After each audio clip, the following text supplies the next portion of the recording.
आऊज़ुबिल्लाहिमिनश्शैतानिर्रजीम बिस्मिल्लाहिर्रहमानिर्रहीम। आज का हमारा मौजू है नाज शरीफ और मनकबत में फ़र्क। तो नाज शरीफ के बारे में एक होती है हमद। हमद के बारे में सब जानते हैं तकरीबन कि हमद उसको कहते हैं जिसमें अल्लाह पाक की तारीफ़ हो, और नात शरीफ उसे कहते हैं जिसमें सैयद इमामुल अंबिया प्यारे आका सल्लल्लाहु अलैहि वसल्लम की तारीफ़ बयान की जाए, उसे नात कहते हैं, और ये साबित है। तो और तीसरी इन्होंने बनाई हुई है मनकबत।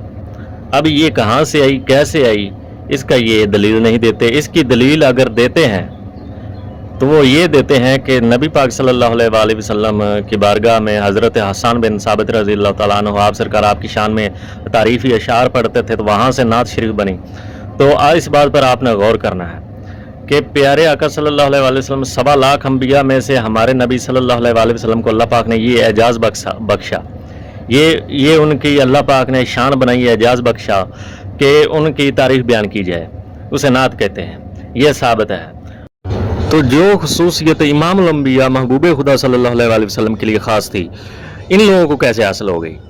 इसी तरह ही इन्होंने मोजज़ात से करामतें बनाई हुई हैं, और इस पर इंशाअल्लाह अज़ीज़ मैं वज़ाहती वीडियो बनाऊँगा इंशाअल्लाह अज़ीज़।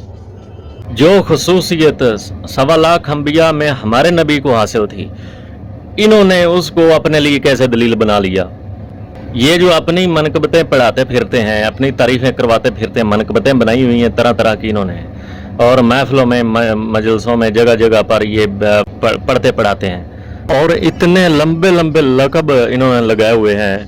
तो ऐसे लक़ब सहाबा ने तो नहीं लगाए। ये कौन सी हस्तियां हैं जिन, और ये लक़ब इनको इतने सारे अलक़ाबात किसने लगाए हैं, किसने दिए हैं ये अलक़ाबात इनको?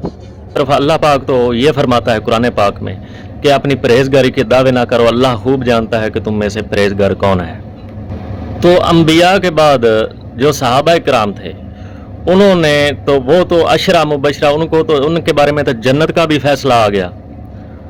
ठीक है, उम्मत में से जो अफजल लोग हैं वो सहाबा किराम हैं, उनके बारे में जन्नत के फैसला आ गया। और अशरा मुबशरा सहाबी में से साहबा में से सैयदना उमर फारूक रज़ी अल्लाह ताला अन्हु का एक मशहूर वाक़या रिवायत में आया है कि आप फरमाते थे कि अगर मैं शरीयत की राह से हटूँ तो मुझे सीधा कर देना, मेरे पीछे ना चलना।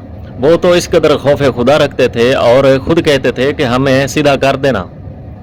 तो कमो बे 1.25 लाख साहबा में से तो किसी ने तो ये अपनी मनकबत नहीं पढ़वाई।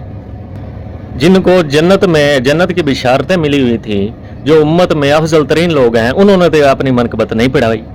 ये कौन सी हस्तियां कौन से आसमान से नाजिल हो गई हैं कि जिन्होंने अपनी उस सैयद जो इमाम अंबिया की खुसूसियत थी उसको उसको दलील बनाकर अपनी मनकबतें पढ़ाना शुरू कर दी, जबकि अल्लाह पाक फरमाता है कि अपनी परहेजगारी के दावे ना करो, अल्लाह खूब जानता है तुम्हें परहेजगार कौन है। और 1.25 लाख कमो भाई साहबा वो तो सारी ज़िंदगी खौफ खुदा में रहे, क्योंकि उनको कुरान की इस बात की समझ थी जो अल्लाह पाक ने फरमाई है कि अपनी परहेजगारी के दावे ना करो। वो कुरान को समझने वाले लोग थे। तो यही बुनियादी वजह बनी है इस उम्मत की गुमराही की कि हर जमात का बंदा तकरीबन वो यही दावा कर रहा है कि हम सच्चे हैं, हमारे पास आओ, हम सच्चे हैं, हम हक पर हैं। इन लोगों ने कुरान और हदीस को अपने लिए इस्तेमाल किया है। इन्होंने खुदा परस्ती नहीं बल्कि अपनी ज़ात परस्ती, शख्सियत परस्ती सिखाई है। आज जो आपको इस उम्मत में गुमराही और तबाही नजर आ रही है, उसकी बुनियाद, उसकी वजह यही लोग हैं। तो दुआ है कि अल्लाह पाक हमें ईमान की सलामती अता फरमाए और ईमान की सलामती के साथ ही इस दुनिया से ले जाए। आमीन सुम्मा आमीन।